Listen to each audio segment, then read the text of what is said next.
Faraday F Faraday. क्या है Faraday? देखो फैराडे एक विद्युतीय इकाई है, इलेक्ट्रिकल यूनिट। कैसा यूनिट है? तो फैराडे विद्युत की कूलम्ब में वह मात्रा है जिसको प्रवाहित करने पर पदार्थ का एक ग्राम तुल्यांक जमा होता है। फैराडे क्या है? इलेक्ट्रिकल यूनिट है। एक फैराडे बराबर होता है 96,500 कूलम्ब। एक फैराडे करंट देने पर इलेक्ट्रोलाइट के सॉल्यूशन में से किसी पदार्थ का 1 ग्राम इक्विवेलेंट जमा होता है। एक फैराडे करंट देने पर कितना मटेरियल जमा होता है? किसी भी मैटर का 1 ग्राम इक्विवेलेंट जमा होता है। इसलिए फैराडे का डेफिनेशन है कि फैराडे विद्युत की कूलम्ब में वह मात्रा है, विद्युत की कूलम्ब में वह मात्रा है जिसे प्रवाहित करने पर पदार्थ का 1 ग्राम तुल्यांक जमा होता है। एक फैराडे का होता है। ठीक, तो लिखो विद्युत की कूलम्ब में वह मात्रा, विद्युत की कूलम्ब में वह मात्रा जिसे प्रवाहित करने पर, विद्युत की कूलम्ब में वह मात्रा जिसे प्रवाहित करने पर पदार्थ का 1 ग्राम तुल्यांक जमा होता है। पदार्थ का 1 ग्राम तुल्यांक जमा, जिसे प्रवाहित करने पर पदार्थ का 1 ग्राम तुल्यांक जमा होता है। पदार्थ का 1 ग्राम तुल्यांक जमा होता है, फैराडे कहलाता है। फैराडे कहलाता है। फैराडे कहलाता है। जब पढ़ाने लगते हैं तो बैग से कॉपी लो निकलता है। फैराडे कहलाता है। इसे F से सूचित किया जाता है। इसे F से सूचित किया जाता है। क्या समझे? The quantity of electricity in coulomb which deposits 1 gram equivalent of substance is called Faraday. It is denoted by F. समझे? The quantity of electricity in coulomb which gives 1 gram equivalent of substance is called 1 Faraday. It is denoted by F.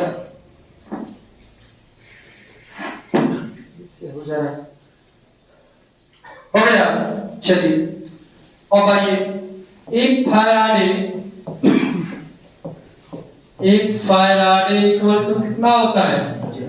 96,485.3 coulomb. इसी को लगभग कहते हैं round figure में 96,500 coulomb. समझ गए ना? एक फैराडे बराबर क्या मानते हैं? 96,500 कूलम्ब लगभग। एग्जैक्ट इसका वैल्यू कितना होता है? एग्जैक्ट वैल्यू ये होगा, लेकिन राउंड फिगर में वैल्यू कितना होगा? 485 को लगभग 500 नहीं मान सकते हैं, तो 96,500 कूलम्ब का यूज होता है। किताबों में ही लिखा रहा है एक फैराडे बराबर इतना। ये भी पूछ सकता है कि फैराडे है क्या, लेकिन उतना इंपॉर्टेंट नहीं, इसलिए इसको VVI नहीं लिखा रहे हैं। मेरा ये है कि समय कम लगे लेकिन पूरा 100% क्वेश्चन पकड़ा जाए। इसको याद कर ले तो आपको 90 मार्क्स आ जाइए। चैप्टर समाप्त होने के बाद आप लोग इसका ऑब्जेक्टिव आपको दे दिया जाएगा। चलिए अब है क्या चीज? अब आप कुछ बदल के पढ़ते हैं। आप रेजिस्टेंस का नाम सुने हैं? प्रतिरोध का नाम। प्रतिरोध माने बाधा। जैसे आप रास्ता में जाते हैं और जितना कुत्ता कबाड़ी के दरवाजा पर जाइएगा, जिनके घर में मतलब 1,000 बच्चा है, तो सब लोग यानी फ्री का ईंटा बालू पत्थर लेके अपने अपने दरवाजा पर क्या बना दिया? ऊंचा बना दिया, बैरियर बना दिया, ताकि गाड़ी बस जीप सब आए तो, चाहे मोटरसाइकिल आए तो रुके। तो आपके मार्ग में बाधा है, वो आपके मार्ग में क्या है? बाधा है। ठीक, तो उसी तरह यहाँ पर भी है कि इलेक्ट्रिक करंट जब जाता है तो उसके मार्ग में भी बाधा पैदा होती है। तो इलेक्ट्रिक करंट के मार्ग में बाधा जो उत्पन्न होता है, रेजिस्टेंस जो उत्पन्न होता है, वही कहलाता है रेजिस्टेंस। तो विद्युत धारा में या इलेक्ट्रिक करंट के फ्लो में, प्रवाह में जो बाधा उत्पन्न होती है उसको क्या कहते हैं? रेजिस्टेंस कहते हैं। तो यहाँ पर भी जैसे मेटालिक कंडक्टर होता है, जैसे तार और में जो रेजिस्टेंस होता है, तो इलेक्ट्रोलाइट यानी नमक है के सॉल्यूशन चाहे किसी Na2SO4 इलेक्ट्रोलाइट के सॉल्यूशन में भी रेजिस्टेंस पैदा होता है। दोनों में सेम रेजिस्टेंस पैदा होता है। घोल वाला सॉल्यूशन में भी घोल वाला में भी रेजिस्टेंस पैदा होता है और मेटल का कोई कंडक्टर होता है उसमें भी रेजिस्टेंस पैदा होता है। तो यहाँ पर हमको पढ़ना है रेजिस्टेंस को समझ गए। इलेक्ट्रिक करंट के मार्ग में बाधा को क्या कहते हैं? प्रतिरोध कहते हैं, रेजिस्टेंस कहते हैं। तो यहाँ पर हमको पढ़ना है specific resistance. Specific resistance, specific resistance या इसी का एक और नाम होता है रेसिस्टिविटी। रेसिस्टिविटी यानी प्रतिरोधकता। दोनों का हिंदी क्या होगा? प्रतिरोधकता। स्पेसिफिक रेजिस्टेंस या रेसिस्टिविटी दोनों का हिंदी क्या होता है? प्रतिरोधकता।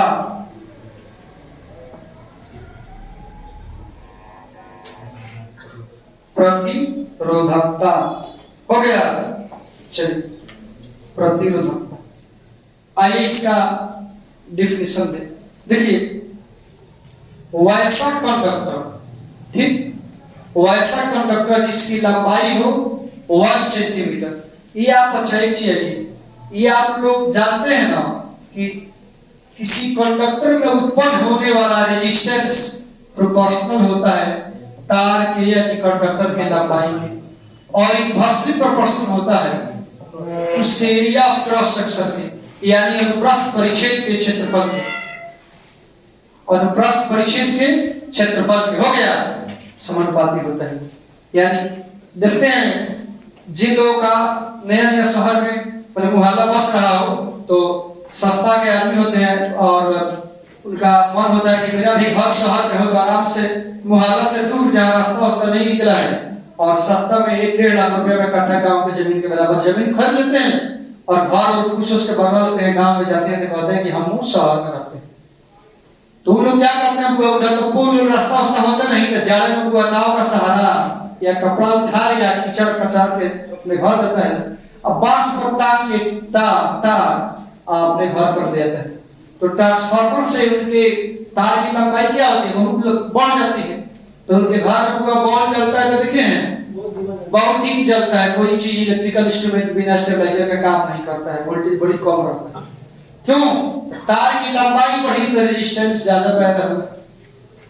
और वहीं मोटा तार रहेगा यानी इसको कहते हैं एरिया ऑफ क्रॉस सेक्शन, इसको यानी एक प्रकार की मोटाई हुई तार की।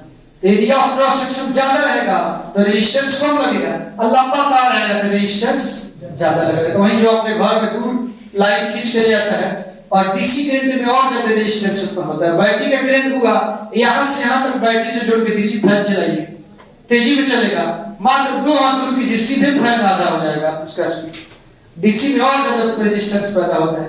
इसलिए आपसे कोई पूछे कि क्यों एसी करंट दौड़ाया जाता है, डीसी करंट 4 पर क्यों नहीं दौड़ाया जाता है, डीसी करंट से लोग मरेगा नहीं, सुरक्षित रहता। तो डीसी में बहुत ज्यादा कई लाख गुना अधिक ज्यादा रेजिस्टेंस उत्पन्न होता है एसी की तुलना में। इसलिए डीसी का उपयोग नहीं किया जाता है। एक ट्रांसफार्मर से दूसरे ट्रांसफार्मर के पास आने या लोग के घर पहुंचने तक सारा करंट कचाया जाता है। इसलिए एसी करंट दौड़ाया जाता है। एसी में रेजिस्टेंस बहुत कम लगता है। का जो भी रेजिस्टेंस लगे वो कंडक्टर के लेंथ के प्रोपोर्शनल होता है। लंबा तार में रेजिस्टेंस ज्यादा, एरिया ऑफ क्रॉस सेक्शन ज्यादा, रेजिस्टेंस कम। इसलिए वायर का या कंडक्टर का एरिया ऑफ क्रॉस सेक्शन ज्यादा होना चाहिए, तब कम प्रतिरोध लगेगा। लंबाई कम होना चाहिए तब रेजिस्टेंस पैदा होगा। इसीलिए जगह जगह ट्रांसफार्मर लगाया जाता है। समझ गए आप? चलिए प्रोपोर्शनल का चिन्ह हटाते हैं पूरा। तो जब प्रोपोर्शनल का चिन्ह हटाएंगे तो कोई कांस्टेंट आएगा R इक्वल टू अब रो L बाई हो जाएगा। यही रो क्या है पूरा, यही रो है हेयर, यही रो जो है स्पेसिफिक रेजिस्टेंस है, चाहे रेसिस्टिविटी, स्पेसिफिक रेजिस्टेंस रो क्या है पूरा, यहाँ पर स्पेसिफिक रेजिस्टेंस। बात समझे ना? तो हम जानते हैं पूरा कि कंडक्टर का जो रेजिस्टेंस होता है वो लेंथ के प्रोपोर्शनल और एरिया ऑफ क्रॉस सेक्शन के इनवर्सली प्रोपोर्शनल होता है। प्रोपोर्शनल का चिन्ह हटाए तो कोई कांस्टेंट आया, यही जो रो है स्पेसिफिक रेजिस्टेंस।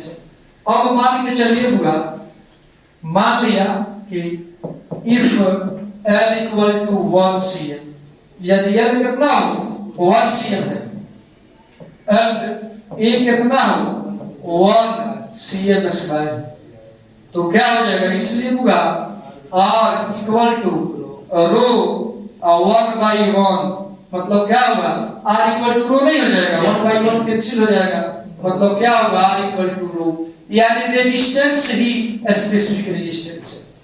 कब, जब कंडक्टर का लंबाई 1 cm और area of cross section 1 cm square रहेगा, तो 1/1 रखेंगे, R बराबर रो नहीं हो जाएगा, रेजिस्टेंस बराबर स्पेसिफिक रेजिस्टेंस नहीं हो जाएगा, तो रेजिस्टेंस ही है स्पेसिफिक रेजिस्टेंस। कब, जब कंडक्टर की लंबाई 1 cm and area of cross section 1 cm square, तो रेजिस्टेंस ही स्पेसिफिक रेजिस्टेंस कहलाता है। रो क्या होता है, वो स्पेसिफिक रेजिस्टेंस, जब कंडक्टर की लंबाई 1 cm और area of cross section 1 cm square हो, तो 1/1 यानी रखेंगे तो 1 का मतलब ही नहीं बनता, और R बराबर रो हो गया, यानी रेजिस्टेंस ही स्पेसिफिक रेजिस्टेंस हो गया। तो इसका मतलब स्पेसिफिक रेजिस्टेंस का डेफिनेशन कैसे देंगे, तो स्पेसिफिक रेजिस्टेंस का डेफिनेशन ऐसे देंगे, ऐसा कंडक्टर जिसकी लंबाई 1 cm हो और area of cross section 1 cm square हो, वैसे कंडक्टर के रेजिस्टेंस को ही स्पेसिफिक रेजिस्टेंस कहा जाता है। यानी 1 cm लंबाई और 1 cm square area of cross section conductor वाले रेजिस्टेंस को ही स्पेसिफिक रेजिस्टेंस कहा जाता है। तो चलिए, इसका तो कोई मतलब नहीं है, ये समझाने के लिए आप अपने डेफिनेशन में लिखें, हेडिंग दे दिया ना स्पेसिफिक रेजिस्टेंस। तो चलिए, 1 cm लंबाई लिखिए, 1 cm लंबाई और 1 cm लंबाई और 1 cm स्क्वायर, 1 cm लंबाई एवं चाहे और 1 cm स्क्वायर अनुप्रस्थ परिच्छेद के क्षेत्रफल वाले, अनुप्रस्थ परिच्छेद के क्षेत्रफल वाले, अनुप्रस्थ परिच्छेद के क्षेत्रफल वाले चालक के प्रतिरोध को, चालक के प्रतिरोध को परिच्छेद के क्षेत्रफल वाले चालक के प्रतिरोध को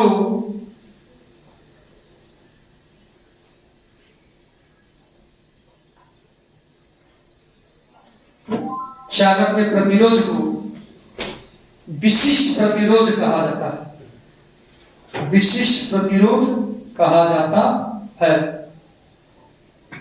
इसे रो से सूचित किया जाता है, इसे रो, ऐसे रो, इसे रो से सूचित किया जाता है। हो गया, इसे रो से सूचित किया जाता है। चलिए, अभी इधर देखिए हुआ, अभी आप ऊपर क्या समझे हैं, R equal to row L/A, ऊपर यही लिखे थे, इसलिए हुआ रो इक्वल टू क्या हो जाएगा बोलो, RA/L, यही ना हो जाएगा बोलो। चलिए उतार लीजिए,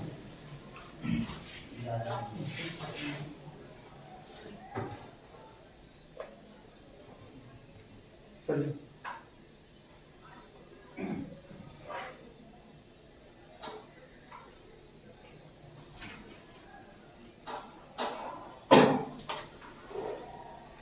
इंग्लिश में डिफिनेशन देना हो रेसिस्टिविटी का, तो क्या कीजिएगा, the resistance of that conductor which length is 1 cm and area of cross section is 1 cm square is called specific resistance, it is denoted by rho equal to RA/L।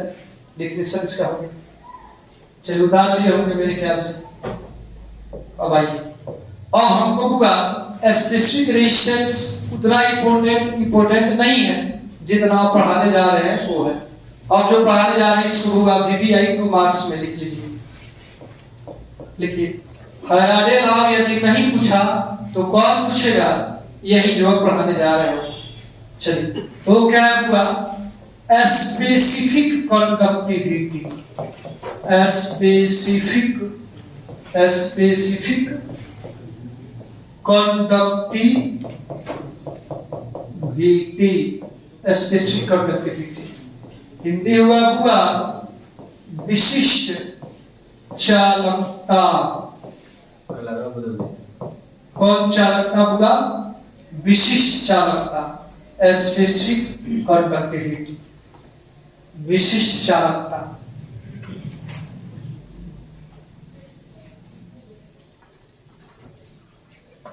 लिखो, हो गया। ध्यान दीजिए, हुआ विशिष्ट चालकता। सब आप लोग क्यों लिखते हैं? एग्जाम में ऐसे लिखिएगा, एक एक अक्षर से लिखाते हैं। कॉमन लिखना होगा तो के, फिर ए, फिर एम, फिर ए, फिर एल। चलिए, ये बताइए रो क्या है? अभी पढ़ाए हैं। रो क्या है? Specific resistance. इसी के उल्टा को यानी 1/रो को स्पेसिफिक कंडक्टिविटी कही जाती है। स्पेसिफिक कंडक्टिविटी को कापा यानी के से सूचित किया जाता है। के को कापा पढ़ते हैं, पापा नहीं, क्या होगा? कापा पढ़ते हैं। के को क्या पढ़ेंगे? कापा, काका ना, कापा। तो specific conductivity kappa equal to 1/रो। रो है स्पेसिफिक रेजिस्टेंस। तो स्पेसिफिक रेजिस्टेंस के उल्टा को यानी 1/रो का मतलब स्पेसिफिक रेजिस्टेंस का उल्टा क्या कहलाता है? स्पेसिफिक कंडक्टिविटी कहलाता है। स्पेसिफिक कंडक्टिविटी को कापा से डिनोट किया जाता है। तो कापा इक्वल टू 1/रो मतलब क्या होगा? स्पेसिफिक रेजिस्टेंस के रेसिप्रोकल को स्पेसिफिक कंडक्टिविटी कही जाती है। विशिष्ट प्रतिरोध के विलोम को विशिष्ट चालकता कही जाती है। The reciprocal of specific resistance is called specific conductivity. Specific conductivity denoted by kappa. क्या? कापा। तो चलिए लिखिए। और प्रैक्टिकली कैसे निकालते हैं पूरा? ये क्या होगा? मान लिया नमक और पानी का सॉल्यूशन बना लिया। क्या बना लिया? पूरा नमक पानी का सॉल्यूशन बना लिया और 1 ml सॉल्यूशन रख लिया। 1 सीसी चाहिए, ml बराबर होता है कितना रख लिया? होगा 1 ml। नमक का कितना सॉल्यूशन है? 1 ml। तो 1 ml नमक के सॉल्यूशन में आयन होंगे, Na+ और Cl- होंगे कि नहीं होंगे? आयन चलते हैं तब नहीं कंडक्टर होगा। तो 1 ml किसी इलेक्ट्रोलाइट के सॉल्यूशन में, किसी इलेक्ट्रोलाइट के 1 ml सॉल्यूशन में संपूर्ण आयनों द्वारा जितनी कंडक्टिविटी पैदा होती है वही कहलाती है वास्तव में स्पेसिफिक कंडक्टिविटी। स्पेसिफिक कंडक्टिविटी को प्रैक्टिकली निकालना हो तो क्या करेंगे? किसी भी इलेक्ट्रोलाइट के 1 ml सॉल्यूशन लेंगे। उस 1 ml सॉल्यूशन में आयनों के दौड़ने कूदने चलने से जितनी कंडक्टिविटी पैदा होती है वही कहलाती है स्पेसिफिक कंडक्टिविटी। ये प्रैक्टिकली निकालने का इसका तरीका है। स्पेसिफिक कंडक्टिविटी को किससे डिनोट करते हैं? कापा से। ठीक, तो चलिए इसका डेफिनेशन लिखिए। विशिष्ट प्रतिरोध के विलोम को, विशिष्ट प्रतिरोध के विलोम को, विशिष्ट प्रतिरोध के विलोम को विशिष्ट चालकता कही जाती है। विशिष्ट प्रतिरोध के विलोम को विशिष्ट चालकता कही जाती है। विशिष्ट प्रतिरोध के विलोम को विशिष्ट चालकता कही जाती है। विशिष्ट प्रतिरोध के विलोम को विशिष्ट चालकता कही जाती है। विशिष्ट चालकता कही जाती है। हो गया पूरा फुल स्टॉप। इसे कापा से सूचित किया जाता है। इसे कापा से सूचित किया जाता है। इसे कापा से सूचित किया जाता है।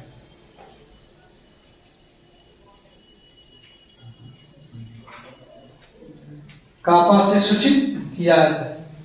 वास्तव में यह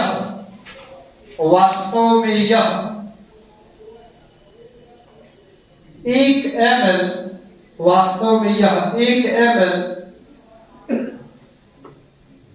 इलेक्ट्रोलाइट के घोल की, वास्तव में यह 1 ml इलेक्ट्रोलाइट के घोल की चालकता होती है। वास्तव में यह 1 ml इलेक्ट्रोलाइट के घोल की चालकता होती है। Actually, it is conductivity of 1 cc or 1 ml electrolytic solution. हो गया फुल स्टॉप। पढ़ा रहा है, समझ रहे हैं ना? ये नोट्स चाहिए, जो पढ़ा रहे हैं उसी का नोट्स आपको मिल जाएगा इंग्लिश में भी। हाँ, मोबाइल है तो कॉपी कर लीजिए, नहीं तो फोटो स्टेट मिल जाएगा। जो चाहिए वो जो पढ़ा रहे हैं उसी का, जो ऑनलाइन पढ़ाता है उनको भेज देते हैं। ये पढ़ा देते हैं बैच में वीडियो और उसका कॉपी भेज देते हैं, चला जाता है जिन लोग ऑनलाइन पढ़ते हैं। चलिए बता दिए। तो इसे किससे स्वीप किया था? कापा से लिखा है ना, इसे कापा से स्वीप किया था। चलिए तो कापा इक्वल टू क्या हो जाएगा पूरा 1 बाई रो मतलब स्पेसिफिक डिस्टेंस। अब एक चीज बट रो इक्वल टू क्या होता है पूरा आर ए बाई एल होता है ना, इसलिए कापा इक्वल टू क्या हो जाएगा पूरा, रो का वैल्यू ही रखेंगे तो 1 बाई आर एल बाई ए होगा कि नहीं? बोलो। ऊपर जाएगा तो एल ऊपर चला जाएगा, आर नीचे चला जाएगा, इसलिए रो का वैल्यू ये इतना रख देंगे तो 1 बाई आर एल ऊपर चला जाएगा, एल बाई ए होगा कि नहीं? स्पेसिफिक कंडक्टिविटी का ये है फार्मूला। स्पेसिफिक कंडक्टिविटी का ये क्या है पूरा फार्मूला।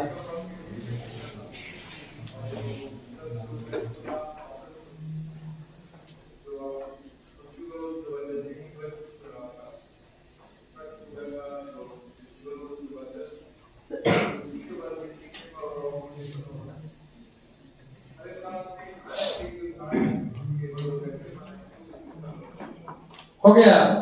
चलिए अब आइए,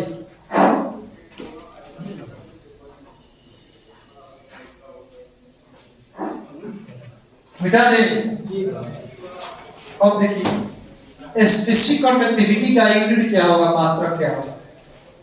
तो हेडिंग बनाइए, यूनिट ऑफ स्पेसिफिक कंडक्टिविटी। ये ऑब्जेक्टिव में पूछा जा सकता है कि स्पेसिफिक कंडक्टिविटी का इसमें कौन सा यूनिट होगा। Which of the following is a unit of specific conductivity. 4 option दिया है, ये ऑब्जेक्टिव के लिए यूनिट ऑफ स्पेसिफिक कंडक्टिविटी। देखो बुआ, चूंकि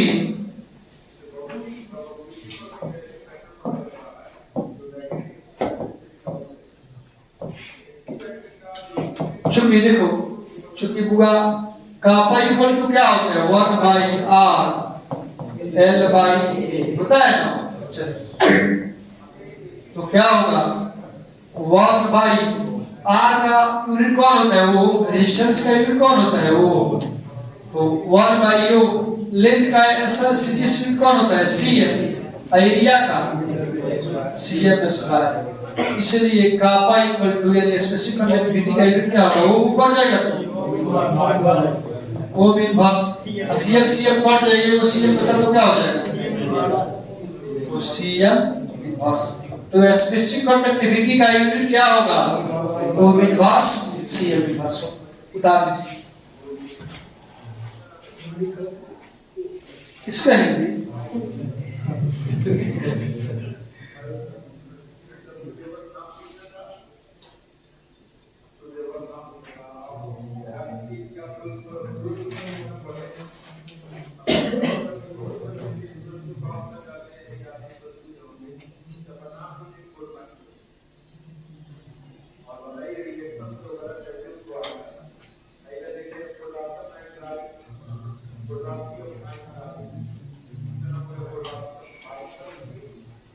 चलिए हो गया। अब क्या है पूरा, अगर क्या करेंगे, अगर कोई सॉल्यूशन है और उसमें पानी मिला देंगे तो जो नया स्पेसिफिक कंडक्टिविटी होगा, पानी मिलाने के बाद वाले सॉल्यूशन का जो स्पेसिफिक कंडक्टिविटी होगा वो क्या होगा, उस पर क्या प्रभाव पड़ेगा। तो हमारे सिलेबस में पढ़ना है, हेडिंग दीजिएगा इफेक्ट ऑफ डाइल्यूशन। डाइल्यूशन मैंने हुआ पानी मिलाना, तो इफेक्ट ऑफ डाइल्यूशन और specific conductivity. specific conductivity. Effect of dilution on specific conductivity. Effect of dilution on specific conductivity. Effect of dilution on specific conductivity.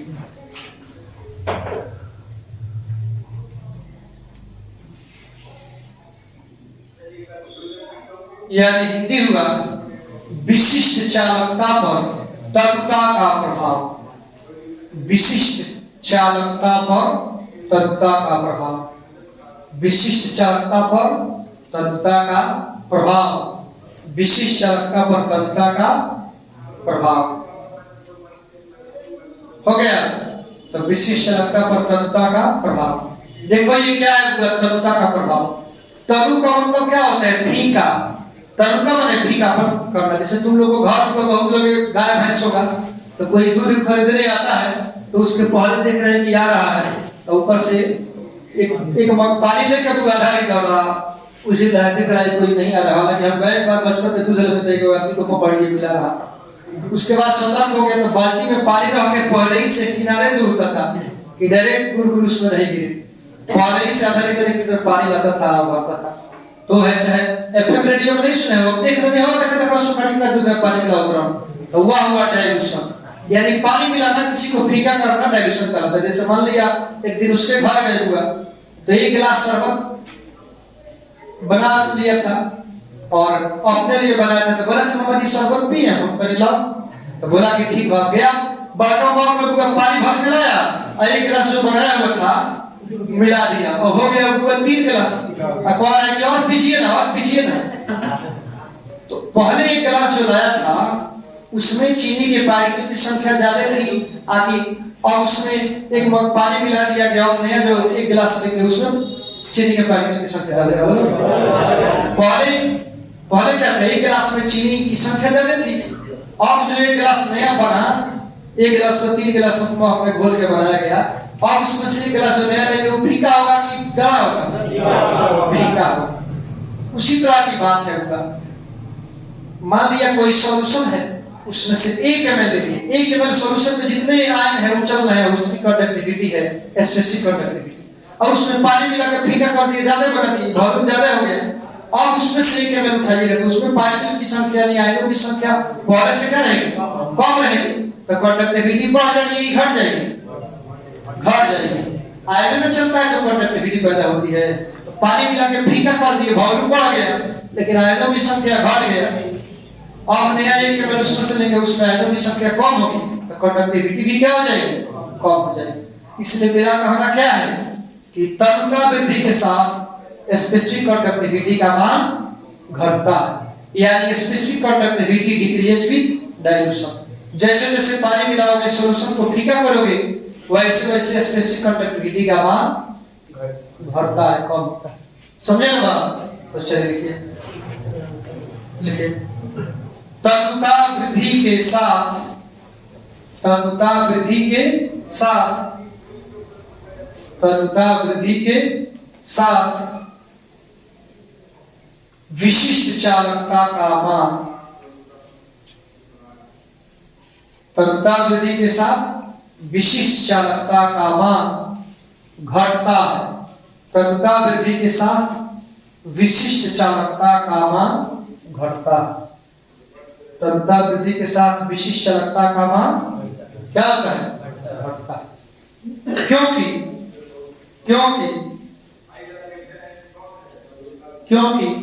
प्रति ml घोल में, क्योंकि प्रति ml घोल में आयनों की संख्या घटती है। क्योंकि प्रति ml घोल में आयनों की संख्या घटती है। Specific conductivity decreases with dilution because after dilution number of ions in 1 cc or 1 ml electrolytic solution decreases। समझे ना बात?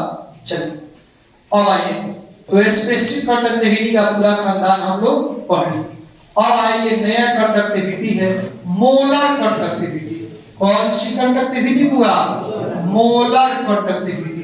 हिंदी हुआ मोलर चालकता, मोलर कंडक्टिविटी यानी मोलर चालकता, मोलर कंडक्टिविटी यानी मोलर चालकता, मोलर चालकता।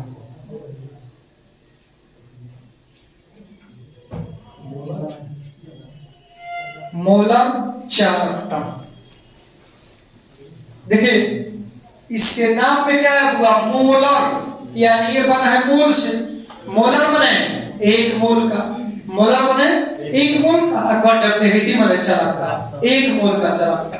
मतलब ही क्या है, उनका कॉल से गए मग लेके गए 1 लीटर का, कॉल से पानी चला के लाए, पानी हो गया सॉल्वेंट, और उसमें कोई भी इलेक्ट्रोलाइट, एक मोल नमक लो या एक मोल KCl लो या एक मोल K2SO4 लो या एक मोल कोई भी इलेक्ट्रोलाइट लो, तो जब पानी का ऊपर से चला के लाया गया और उसमें किसी भी इलेक्ट्रोलाइट का एक मोल घोल दिया गया, एक मोल इलेक्ट्रोलाइट घोला गया, तो एक मोल इलेक्ट्रोलाइट घुल गया, और घुल गया इलेक्ट्रोलाइट पानी में, तो आयन फूट कर तो देगा ही, और वो आयन चलेंगे तो कंडक्टिविटी जो पैदा होगा वही कहा जाएगा मोलर कंडक्टिविटी। यानी जब किसी निश्चित आयतन वाले सॉल्वेंट में इलेक्ट्रोलाइट का एक मोल घोला जाता है, तो इससे संपूर्ण आयनों द्वारा उत्पन्न चालकता, उत्पन्न कंडक्टिविटी मोलर कंडक्टिविटी कहलाती है। नाम में है मोलर यानी एक मोल का कंडक्टिविटी, एक मोल इलेक्ट्रोलाइट का कंडक्टिविटी। किसी भी इलेक्ट्रोलाइट का एक मोल जब घोलते हैं किसी सॉल्वेंट में, तो एक मोल इलेक्ट्रोलाइट को घोलने से सॉल्यूशन में जितनी कंडक्टिविटी प्रोड्यूस होती है, उत्पन्न होती है, उसी कंडक्टिविटी को कहते हैं मोलर कंडक्टिविटी, मोलर चालकता। क्योंकि एक मोल इलेक्ट्रोलाइट घोलने से पैदा होता है, इसलिए नाम है मोलर चालकता, मोलर कंडक्टिविटी। इसको डिनोट किया जाता है किससे, मोलर कंडक्टिविटी को म्यू से डिनोट किया जाता है। ठीक, तो चलिए देखिए, जब किसी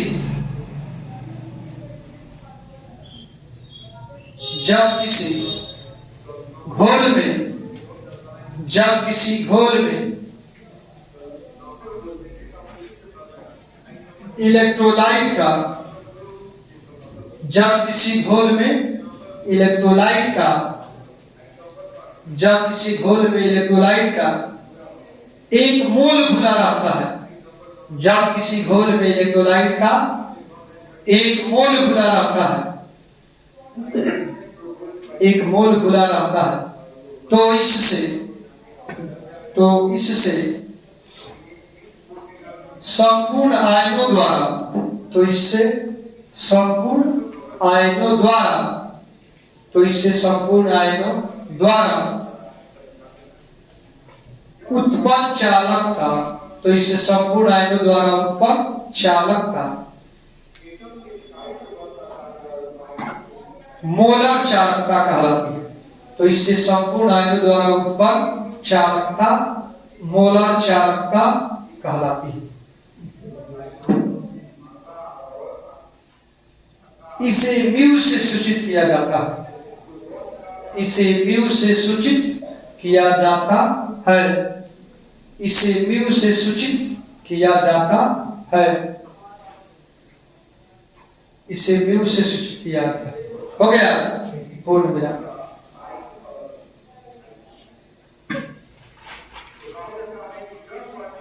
देखिए वास्तव में इसको निकाला कैसा है, घोल का आयतन और हर सॉल्यूशन में पूरा स्पेसिफिक कंडक्टिविटी रहता है, मोलर कंडक्टिविटी भी रहता है।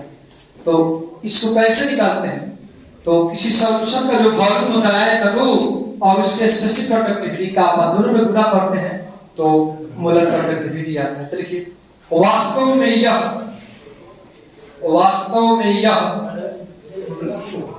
और उसी में लिखो ना, वास्तव में यह विशिष्ट चालकता, वास्तव में यह विशिष्ट चालकता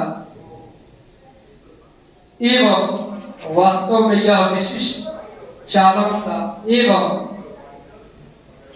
आयतन का गुणनफल होता है। वास्तव में यह विशिष्ट चालकता एवं आयतन का गुणनफल होता है। वास्तव में यह विशिष्ट चालकता एवं आयतन का गुणनफल का, यानी म्यू बराबर क्या हो जाएगा, पूरा विशिष्ट चालकता का पावर इनटू वॉल्यूम आयतन। समझे? विशिष्ट रखता बराबर कापा इनटू वी यानी स्पेसिफिक कंडक्टिविटी इनटू वॉल्यूम, क्या हो जाएगा? मोलर कंडक्टिविटी आ जाएगा। मोलर कंडक्टिविटी आएगी।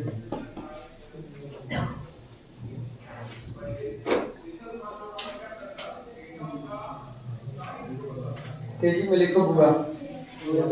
और देखिए हमको यहाँ पर भी का वैल्यू प्राप्त करना है। अच्छा एक चीज बताइए आपको, वह किस चीज का डिफिनेशन है जिसमें इलेक्ट्रोलाइट का मोल खुला होता है? कंसंट्रेशन के किस यूनिट का डिफिनेशन है? इलेक्ट्रोलाइट का किसी सॉल्यूट का जब एक मोल बोलते हैं, मोलरिटी है। मोलरिटी पढ़े हैं? क्या है मोलरिटी का डिफिनेशन? जब ऐसा सॉल्यूशन का ऐसा यूनिट, कंसंट्रेशन मापने का ऐसा यूनिट जिसमें सॉल्यूशन 1 लीटर में इलेक्ट्रोलाइट का 1 मोल खुला रहता है, तो 1 लीटर सॉल्यूशन में इलेक्ट्रोलाइट के या किसी सॉल्यूट के मोलों की संख्या को मोलरता कहते हैं। पढ़े हो ना? 1 लीटर सॉल्यूशन में सॉल्यूट के मोलों की संख्या को मोलरिटी कहते हैं। तो इसमें भी तो इलेक्ट्रोलाइट के मोले घूम रहा है, तो मोलरिटी के डिफिनेशन से मिलता है नहीं? इसमें भी इलेक्ट्रोलाइट का क्या घूम रहा है? 1 मोल घूम रहा है, तो मोलरिटी से ही मिलता है। तो यहाँ पर भी का आपको वैल्यू निकालना है, तो ले चलिए भी को अभी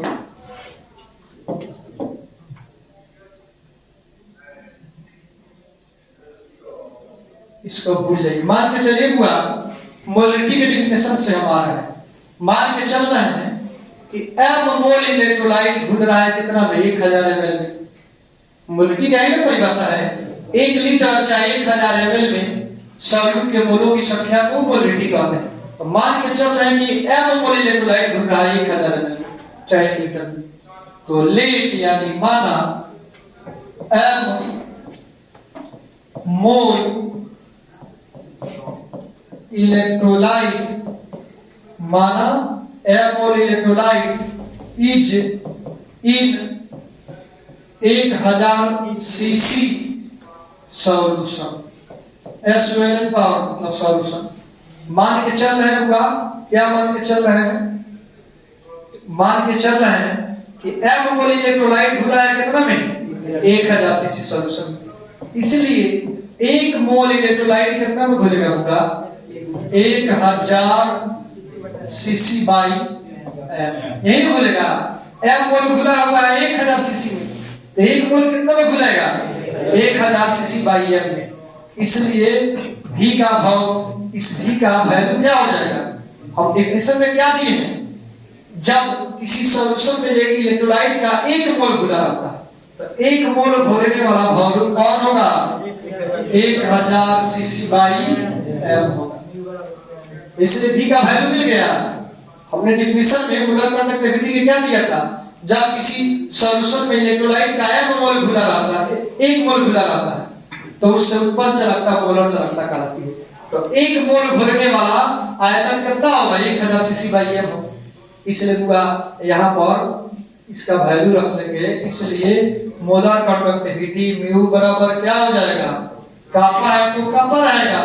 अब वॉल्यूम कौन सा वॉल्यूम होगा जिसमें इलेक्ट्रोलाइट का 1 मोल घुला है?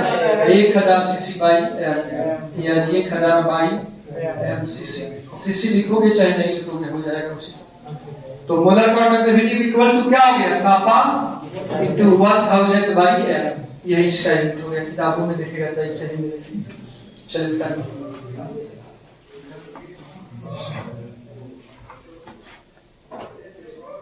उतार लिए हैं, दोबारा क्या करेंगे? ऊपर तो है ही एक जगह।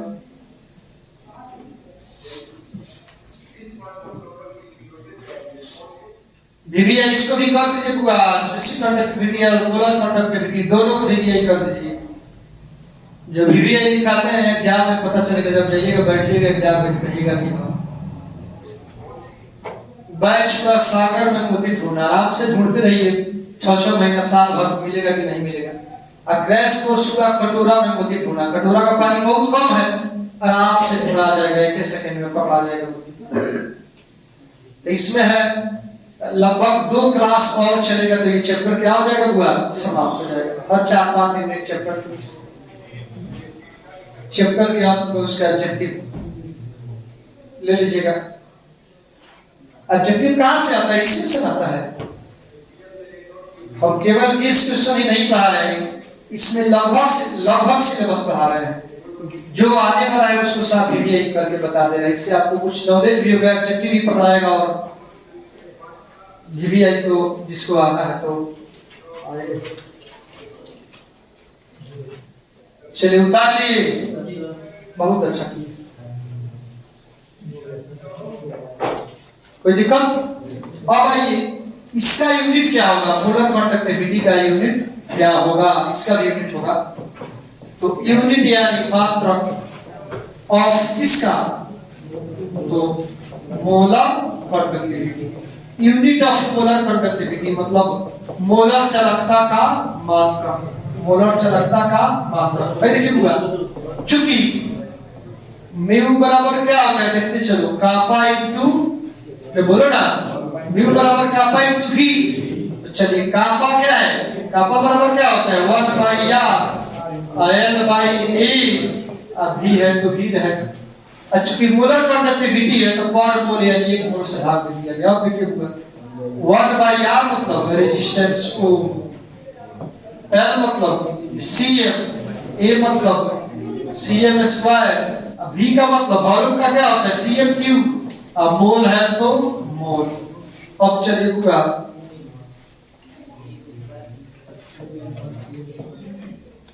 ओम ऊपर जाएगा, ओम इनवर्स।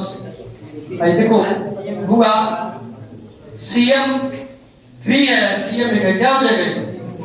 बोलो, cm 4 हो जाएगा, नीचे cm 2 कर जाएगा कि नहीं? cm स्क्वायर कर जाएगा, ओम इनवर्स cm स्क्वायर, अब मोल ऊपर जाएगा तो पर। तो यही मोलर चालकता का यूनिट हो गया, मात्रक हो गया। मोलर चालकता का यूनिट क्या हो गया? पूरा यही हो गया। यही मोलर चालकता का यूनिट हो गया। एब्जेक्टिव के लिए इसको देख लीजिएगा, reach of the following unit of molar conductivity, तो ये रहेगा मार्क जी। थोड़ा सा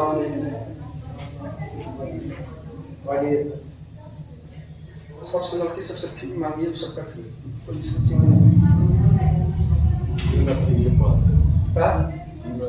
तू तक हम जानते हैं मांग में कर लड़की सब एग्जाम में पढ़ाने के बाद कभी दर्शन देने वाला कब है? आप ही बोले जो फ्री में मान लिया किसी आई होगी कोनो कंडीशन में, उसका बाकी सबको तो लेना ही हो गया। पूरा उतार लिए।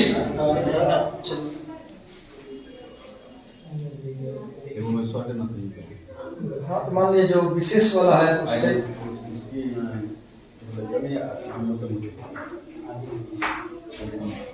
उसकी आई बार जो मछली क्या कर रही है उसी में तो उतार लीजिए। लड़का के गांव में तो इसको फ्री में चलिए पूरा उतार लिए, हो गया। अब देखिए इसमें भी पानी मिलाएंगे तो क्या प्रभाव पड़ेगा? पानी मिलाएंगे तो क्या प्रभाव पड़ेगा? मोलर कंडक्टिविटी का। तो हेडिंग बनाएंगे हुआ, क्या हेडिंग होगा देखिएगा।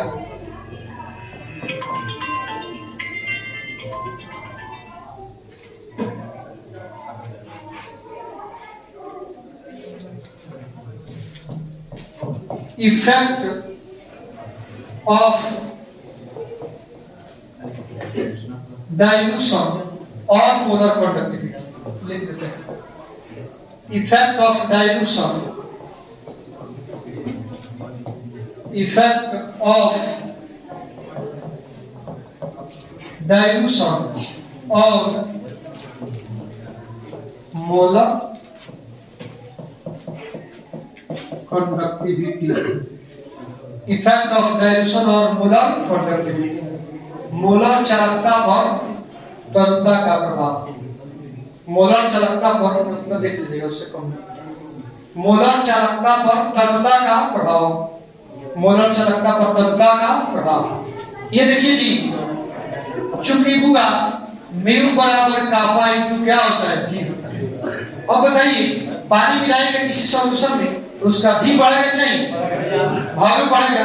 पानी जब मिलाएंगे तो उसका वॉल्यूम क्या हो जाएगा, बढ़ेगा। और जब वॉल्यूम बढ़ेगा तो कापा इंटू भी का प्रोडक्ट बढ़ेगा, तो मोलर कंडक्टिविटी का मान भी बढ़ेगा। तो इसका मतलब हुआ जब किसी सॉल्यूशन को डाइल्यूट करते हैं तो उसका वॉल्यूम बढ़ता है, जिससे कापा इंटू भी का गुणनफल बढ़ता है और म्यू का मान बढ़ता है। यानी तरलता वृद्धि के साथ यानी पानी मिलाने के साथ या सॉल्यूशन को डाइल्यूट करने से मोलर कंडक्टिविटी का मान बढ़ता है। तो लिखिए, हाँ हेडिंग दे दिया है ना, विशिष्ट मोलर चालकता पर तरलता का प्रभाव। मोलर इसका हिंदी हुआ मोलर चालकता पर तरलता का प्रभाव। मोलर चालकता पर तरलता का प्रभाव। मोलर चालकता पर तरलता का प्रभाव। लिखो, तरलता वृद्धि से मोलर चालकता बढ़ता। तरलता वृद्धि से मोलर चालकता बढ़ता है। तरलता वृद्धि से मोलर चालकता बढ़ता है।